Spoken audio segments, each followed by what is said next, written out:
Hi, this is DK Brainerd. I want to talk to you about the concept of present moment awareness. So if you've read any New Age stuff, and I've read a lot of it, you probably encountered the idea that if you can just be in the present moment, all your problems will go away. You'll experience this unity with the divine, and it will basically heal everything in your life. Well, to a large extent, I believe that's true. But I also believe being in the present moment is one of the hardest things that we can possibly do as human beings. So we live in this stressed out world, we don't have enough time. When we do have time, we tend to fill it up with stuff, work, kids, family, TV.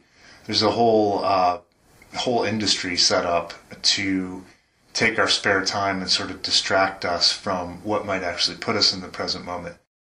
The other thing about present moment awareness is that we tend to think of it as something that's located in our heads in this moment that we're consciously experiencing right now. What I've discovered over the course of doing the soul work that I do with myself and with my clients is that present moment awareness is a little bit trickier, but also a lot simpler than that. So in order to be in the present moment, it doesn't mean that we have to stop our thoughts completely and enter this sort of transcendent experience of the void. The problem with that approach is that we think that if we can just be quiet and be present right now, we've solved the problem, but that doesn't work for most of us. So why is that? Well, the trick lies with the nature of time.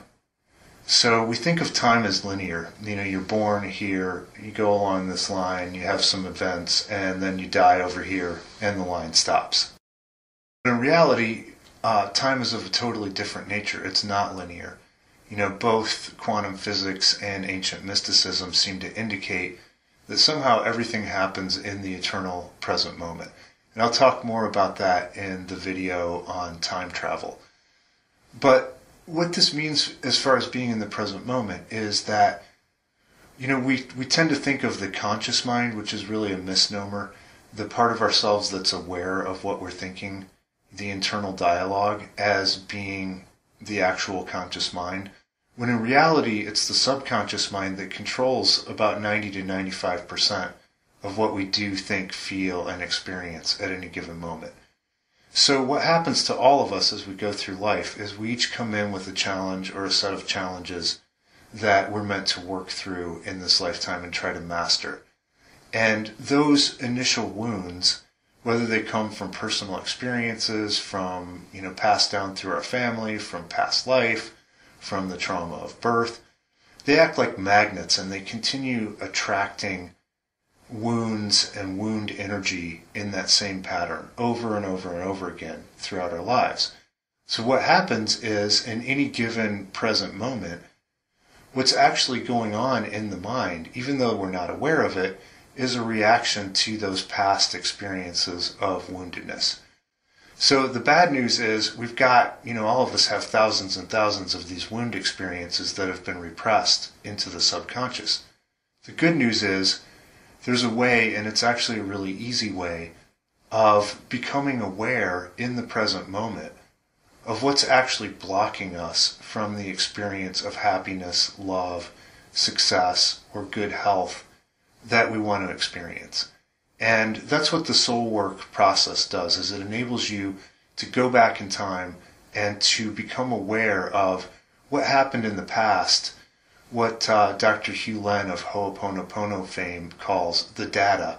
What's the data in the subconscious that's actually controlling my feelings, my emotions, my outlook, my thoughts in this moment. So Jesus said in the Gospels, if you want to see the kingdom of heaven, you must become as a little child. Well, did Jesus mean that we need to go, running around, flapping our hands over our heads and acting out and, doing all the things that kids do? No, but what I believe Jesus did mean is that in order to enter the kingdom of heaven, which is the eternal present moment, which is that place of bliss that we're looking for, we need to learn to feel our emotions the way little children do.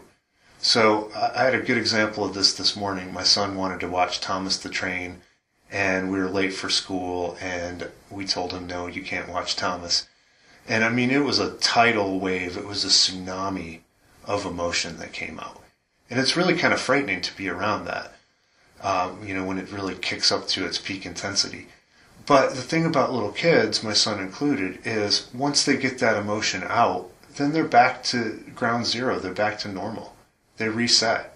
And in the very next moment, they can be totally happy, loving, and present to whatever they're experiencing. So present moment awareness doesn't mean, we realize, oh, wow, I'm really feeling bad about the girlfriend that dumped me 20 years ago, and I've never gotten through that. And now my wife is, saying the same kind of thing the ex-girlfriend said.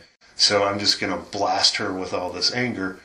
What it does mean is that we learn how to be aware of those past wounds, those past events that have been repressed and stored in the subconscious, and release those into conscious awareness and actually feel those feelings in the body. So all of that stuff gets stored in the body. And if you want to look at it in the 4-body system, physical, mental, emotional, astral body, then yes, definitely. But a lot of it ends up in the physical body where it causes disease, things like chronic illness or degeneration.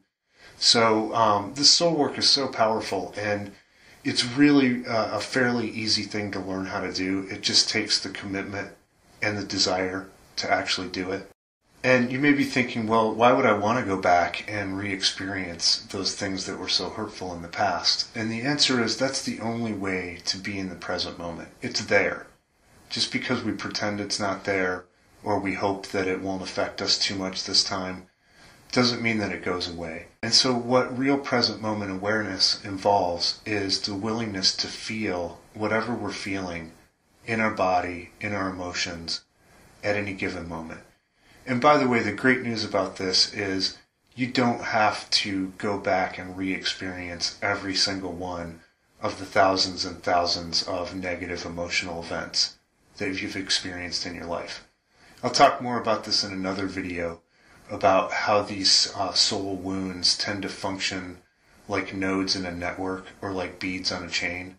But it's amazing how much relief, how much happiness, how much more energy you can get just from a few sessions of going in and releasing that old stuff.